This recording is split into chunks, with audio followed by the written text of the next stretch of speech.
All right, for anybody that's got the issue where you're trying to remove the rivets that are stuck when you remove a keyboard from Apple MacBook Pro. This one here is a 2013, late 2013.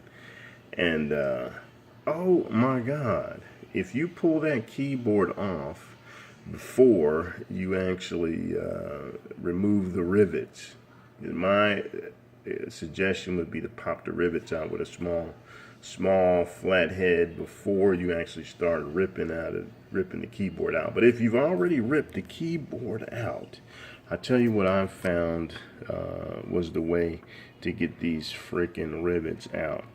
So I take a pair of these bad boys right here, and the way that I did it that actually worked for me is I would get let me place this somewhere where you guys can see it.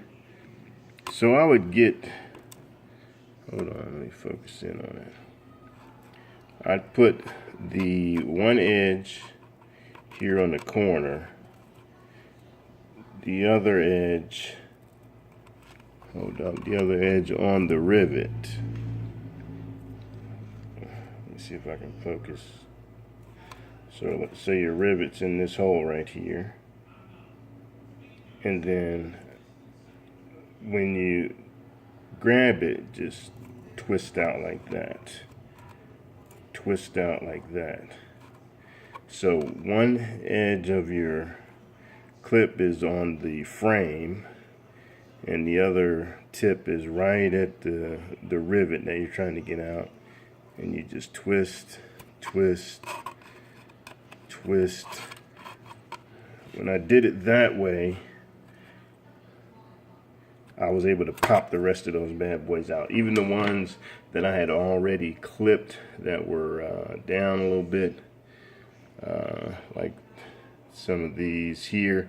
Now the interesting thing is that you're not going to see any of that on the other side of the keyboard when you flip it over. So when you flip that keyboard over, and I can demonstrate for you, you're not going to see any damage for where you place that on the frame. So this is another way you can get these rivets out. Thanks.